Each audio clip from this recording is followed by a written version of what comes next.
Hello everyone, हम class 6 geography NCERT को study कर रहे हैं और आज के इस वीडियो में हम इस बुक का चैप्टर नंबर 2 जिसका टाइटल है ग्लोब अक्षांश एवं देशांतर, इसके बारे में डिस्कस करेंगे। तो चलो स्टार्ट करते हैं। इस बुक के चैप्टर नंबर 1 में हमने सौरमंडल के बारे में, सौरमंडल के इंपॉर्टेंट पार्ट, सूर्य, 8 ग्रह, उल्कापिंड, क्षुद्र ग्रह, पृथ्वी का एकमात्र प्राकृतिक उपग्रह चंद्रमा, इन सभी से रिलेटेड बेसिक फैक्ट्स को डिस्कस किया है। चैप्टर नंबर 1 में हमने ये भी पढ़ा कि हमारी पृथ्वी गोलाकार नहीं है। पृथ्वी अपने उत्तरी और दक्षिण ध्रुव पर थोड़ी सी चपटी और मध्य में थोड़ी सी उभरी हुई है। चैप्टर नंबर 2 को स्टार्ट किया है पृथ्वी की अक्ष के साथ में कि पृथ्वी की अक्ष क्या होती है।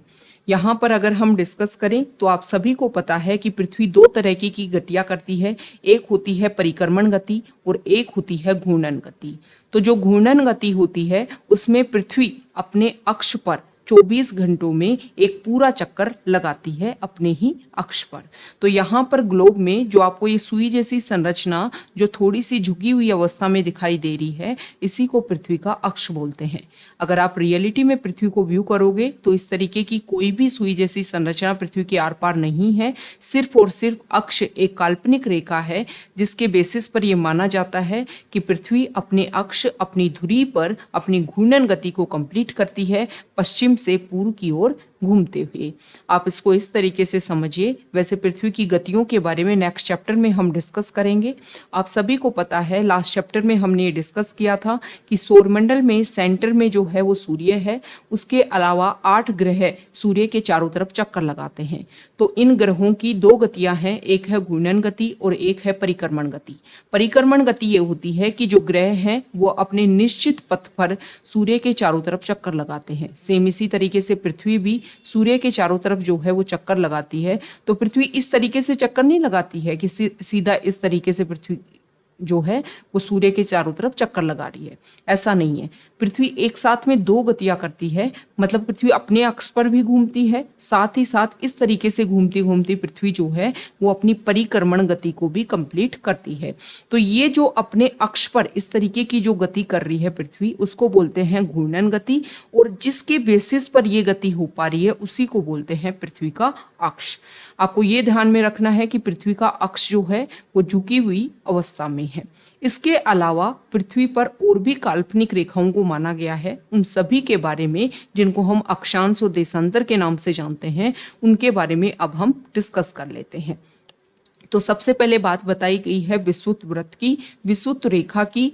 ये काल्पनिक रेखा है और ग्लोब के बीचों बीच इसको माना गया है। ये ग्लोब को मतलब पृथ्वी को दो बराबर भागों में बांटती है। इस विषुवत वृत्त के उत्तरी भाग में जो पृथ्वी का भाग है उसको बोला जाता है उत्तरी गोलार्ध, और दक्षिण वाला जो भाग है उसको बोला जाता है दक्षिण गोलार्ध। ये दोनों ही जो पार्ट हैं पृथ्वी के, ये लगभग दोनों बराबर हैं, दोनों बराबर के आधे भाग होते हैं। और यहाँ पर अगर हम बात करें तो विषुवत वृत्त या फिर विषुवत रेखा जो है वो सबसे बड़ी है आकार में पृथ्वी के ऊपर। यहाँ पर विषुवत वृत्त के उत्तरी भाग में और दक्षिणी भाग में समांतर रेखाएं हैं जिसको बोला जाता है अक्षांश रेखाएं। अब ये जो अक्षांश और देशांतर रेखाओं की जरूरत क्यों पड़ती है? जरूरत पड़ने का कारण ये है कि मान लो किसी भी एरिया को आपको लोकेट करना है, जैसे कि अगर हमें इंडिया की अक्षांशीय और देशांतरीय विस्तार को अगर हम समझें तो हमें पता है कि 8 डिग्री 4 मिनट उत्तरी अक्षांश से जो हमारा भारत है वो शुरू होता है। तो इससे आप अच्छे से समझ पाओगे। हमने पढ़ा 8 डिग्री 4 मिनट उत्तरी अक्षांश। उत्तरी अक्षांश मतलब अक्षांश आप सभी को पता है कि विषुवत रेखा के समांतर इस तरीके की लाइनें हैं, 90 लाइन ऊपर की तरफ और 90 लाइन जो है वो नीचे की तरफ। मतलब टोटल जो है वो अक्षांश रेखाएं होती है 180, और लास्ट का जो पॉइंट होता है उसको 90 डिग्री मतलब उत्तरी ध्रुव और 90 डिग्री दक्षिणी मतलब दक्षिणी ध्रुव। ओके, तो यहाँ पर ये जो अक्षांश रेखाएं जो होती हैं इनका आकार सभी का समान नहीं होता, क्योंकि आप सभी को पता है कि पृथ्वी मध्य में से थोड़ी उभरी हुई है, मतलब विषुवत वृत्त का जो आकार है वो बड़ा है।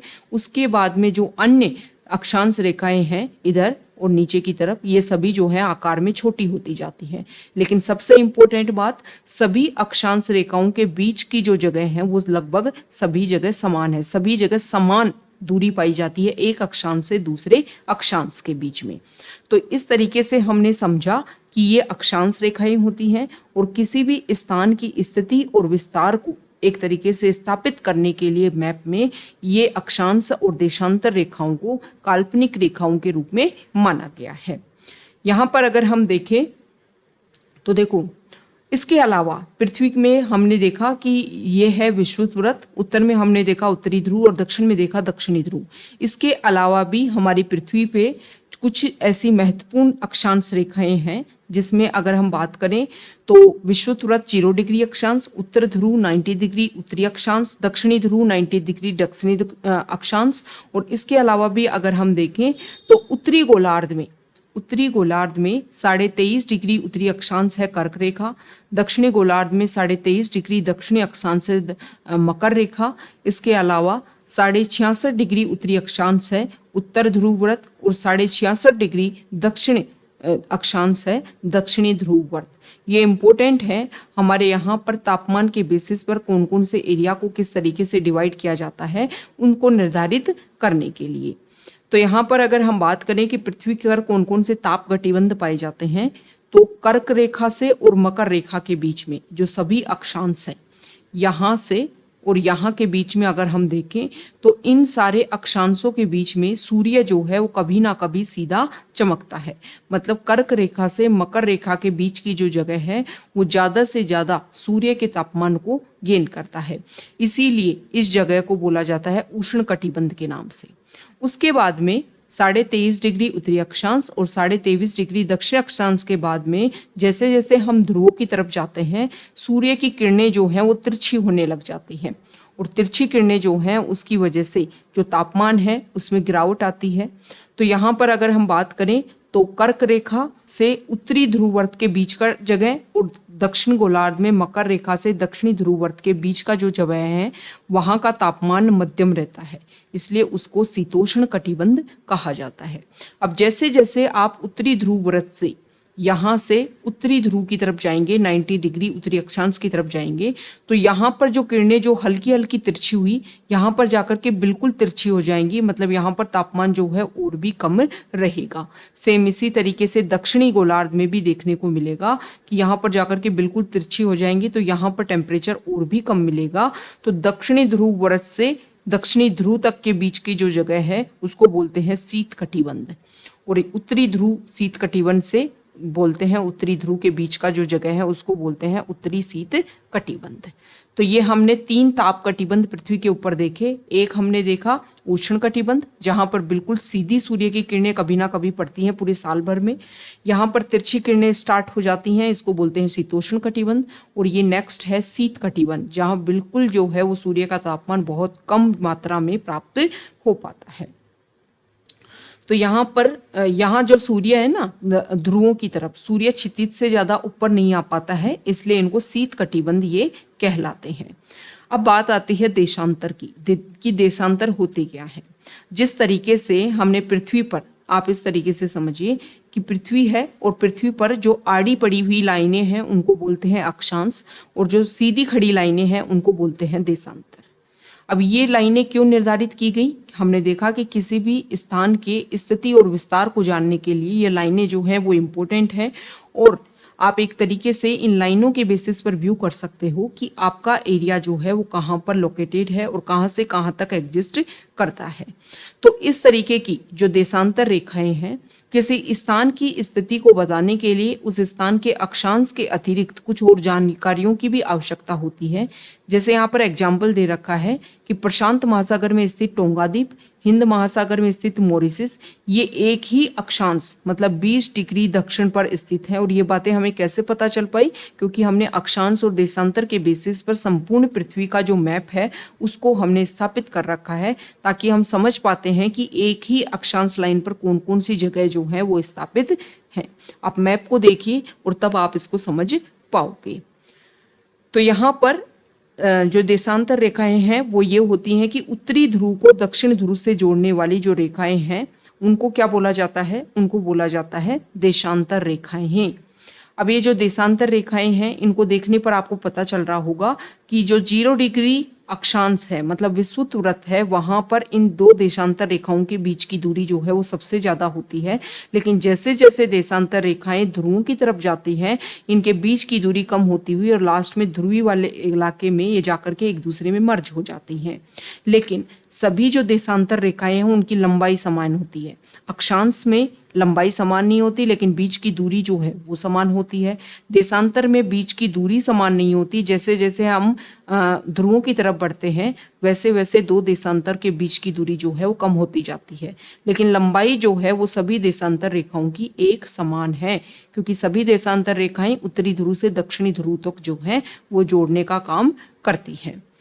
तो यहाँ पर अगर हम देखें तो देखो, अब देशांतर रेखाएं जो हैं वो तो डिसाइड कर ली गई, लेकिन जब तक हम कोई मुख्य देशांतर रेखा नहीं मानेंगे तब तक हम देख ही नहीं पाएंगे कि कौन सी देशांतर रेखा जो है वो किस तरीके से लोकेटेड है। तो इसीलिए एक प्रमुख यामोत्तर जिसका नाम है 0 डिग्री देशांतर, इसके बारे में कि ग्रीनविच जो जगह है वहाँ पर ब्रिटिश राजकीय वेधशाला है, वहीं से जो देशांतर रेखा गुजर रही है, जो यामोत्तर गुजर रही है, वो उसी जगह से पूर्व और पश्चिम की तरफ जो देशांतर हैं उनकी गिनती शुरू की जाए। तो ये प्रमुख यामोत्तर है। अब इसके पूर्व की तरफ जो है वो है पूर्वी देशांतर और पश्चिम की तरफ जो है उसको बोलते हैं पश्चिमी देशांतर। मतलब ये प्रमुख यामोत्तर जो है वो पृथ्वी को दो भागों में, इधर है पूर्वी गोलार्ध और इधर है पश्चिमी गोलार्ध। इसके अलावा जो हमने ये देखा कि अक्षांश जो है वो उत्तरी गोलार्ध में 90 है और दक्षिणी गोलार्ध में 90 है। सेम इसी तरीके से अगर हम देखें तो जो देशांतर रेखा है, लेकिन इनकी संख्या जो है वो ज़्यादा है। प्रमुख यामोत्तर के पूर्व में 180 देशांतर रेखाएं हैं और पश्चिम में भी 180 देशांतर रेखाएं हैं। लेकिन लास्ट की जो 180 देशांतर जो है वो दोनों तरफ से एक ही है, ये आपको ध्यान में रखना है। ओके, तो अगर ये जो प्रमुख यामोत्तर है इसका यूज जो है वो समय की गणना के लिए भी किया जाता है। तो यहाँ पर ये बोला जाता है कि अगर प्रमुख यामोत्तर से पूर्व की तरफ कोई जगह है तो उसका जो समय है वहाँ पर जो सूर्योदय है वो पहले देखने को मिलेगा, और पश्चिम की तरफ जो कोई जगह है तो वहाँ पर जो समय है वो प्रमुख यामोत्तर से कम देखने को मिलेगा। तो ये हमने देख लिया देशांतर के बारे में कुछ बेसिक फैक्ट्स। अब हम देखें अगर यहाँ पर कि समय की गणना किस तरीके से की जाती है देशांतर के बेसिस पर, तो आप सभी को पता है ये बातें तो कि पृथ्वी जो है वो 360 डिग्री मतलब 24 घंटे में पृथ्वी अपना पूरा चक्कर कंप्लीट कर लेती है। मतलब 360 डिग्री जो देशांतर है वो सूर्य के सामने से गुजर जाती है। मतलब अगर हम देखें तो 1 घंटे में पृथ्वी की 15 डिग्री जो है वो किसके सामने, सूर्य के सामने से निकलती है, और 1 डिग्री 4 मिनट में पृथ्वी 1 डिग्री घूमती है।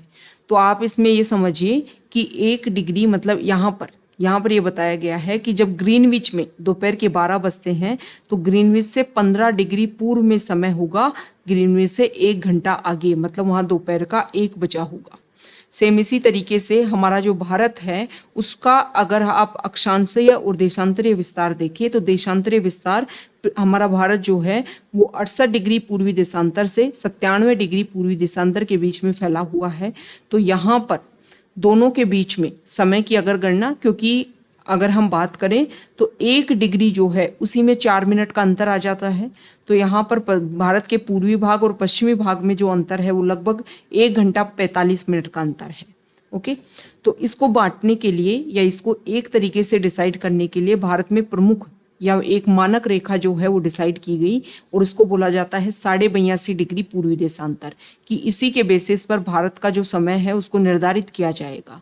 तो इसीलिए प्रमुख जो यामोत्तर है मतलब 0 डिग्री देशांतर जो है उससे 5.5 घंटे हमारे भारत का समय है। ये आप देशांतर के बेसिस पर इसको काउंट कर सकते हो। तो आपको ये पता होना चाहिए कि ये जो भारत का जो मानक समय है वो कौन सी देशांतर के बेसिस पर काउंट किया जाता है, और ये भारत में कौन कौन सी जगह से पास होता है, कौन कौन से स्टेट से, ये आपको कमेंट बॉक्स में बताना है।